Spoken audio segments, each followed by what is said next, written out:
Animirani prikaz papirnate petero djece na igralištu. Loptaju se. Djeca, lopta i igralište bijele su boje. Jedno dijete maše rukama. Ostala djeca si međusobno dodavaju loptu. Odjednom lopta odlazi. Djeca mašu rukama. Dolazi crno papirnato dijete. Nosi loptu. Bijelo dijete je uzima. Nastave se loptati. Okreće se i pokazuje rukom na crno dijete. Ono spušta glavu. Potišteno je. Odlazi.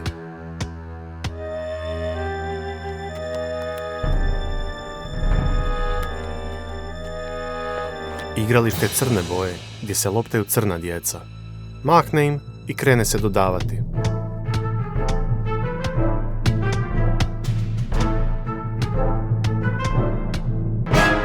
Odjednom svi se okreću. Prilazi im bijelo dijete. Pokazuju na njega i primaju se za glave. Bijelo dijete rukama prekrije glavu. Rastuži se i odlazi. Kadar postaje bijelo-crni. U bijelom dijelu stoji crno dijete. U crnom dijelu stoji bijelo dijete. Okrenu se jedno prema drugome i rukuju. Pod noge im dolaze bijela i crna lopta. Djeca ih promotre, dižu poglede i odbacuju lopte. Bijeloj djeci crnu, a crnoj djeci bijelu loptu. Djeca su zbunjena. Primaju se za glavu. Potom, dvojica dječaka dodavaju se crno-bijelom loptom na crno-bijele točkice.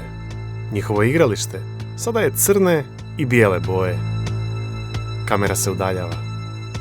Autori: Tonka Krnić, Mihael Dučak, Nola Škrbec, Frane Krnić, Juraj Škovrlj, Niko Karaula, Magdalena i Gabriel Mileusnić.